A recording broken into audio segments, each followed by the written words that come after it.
एक समय की बात है, एक धनिक व्यापारी के वहाँ दो घोड़े थे। एक घोड़ा बिल्कुल सीधा साधा था और दूसरा घोड़ा थोड़ा टेढ़ा और चतुर चालाक था। और उस व्यापारी की एक सुंदर बेटी भी थी। और जब भी वह व्यापारी व्यापार के लिए दूसरे शहर जाता था तो अपनी बेटी से उन घोड़ों की देख रेख के लिए कहकर जाता था। और उसकी बेटी उन दोनों घोड़ों का बड़ा ख्याल रखती थी और दोनों को खाना पीना भी समय से देती थी। और जब दोनों के काम करने की बारी आती थी तो जो घोड़ा सीधा साधा था वह ज़्यादा काम करता था, और जो घोड़ा थोड़ा तेज तर्रार था वह नखरे दिखाने लगता था, बहाना करके लेट जाता था। वह कई बार ऐसा करता था तो व्यापारी को लगा कि उसकी तबीयत ठीक नहीं है, और फिर उसने उस घोड़े से काम धंधा कुछ दिन के लिए करवाना बंद कर दिया। और उसकी बेटी यह सारी चालाकियाँ उस घोड़े की देख रही थी। और एक दिन जब उसने दोनों घोड़ों पर बराबर भार लादा और उस वक्त व्यापारी शहर में व्यापार के लिए गया था, और उसकी बेटी ने उन दोनों घोड़ों के ऊपर बराबर का भार लादा। और फिर जब दोनों अपने अपने ठिकाने पर दोनों माल को डाल आए और वापस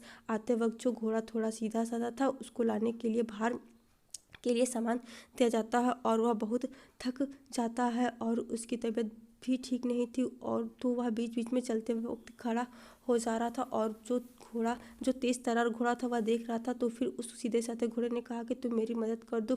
तब वह तेज़ तर्रार वाला घोड़ा बोला कि नहीं, यह भार तुम्हारा है तो तुम्हें उठाना होगा। और तब उसके बाद जब घोड़ा कुछ दूर जा करके एकदम से गिर जाता है, तब उस व्यापारी की बेटी ने फिर सारा भार उस तेज़ तर्रार वाले घोड़े पर लाद दिया। और उसे जब सारा सामान घर लाना पड़ा फिर उसकी हालत बिल्कुल बुरी हो गई, और उसे समझ आया कि अगर वह पहले ही मदद कर देता सीधे साधे घोड़े को तो सारा सामान उसे अकेले ही यूं घर ना लाना होता। और इस तरह से उस चालाक घोड़े की सारी होशियारी निकल गई। आशा करती हूँ कि आप लोगों को कहानी ज़रूर पसंद आई होगी। तो चैनल को सब्सक्राइब, वीडियो को लाइक जरूर कर देना, और चैनल पर नए हैं तो प्लीज़ प्लीज़ प्लीज़ जरूर सब्सक्राइब कर देना।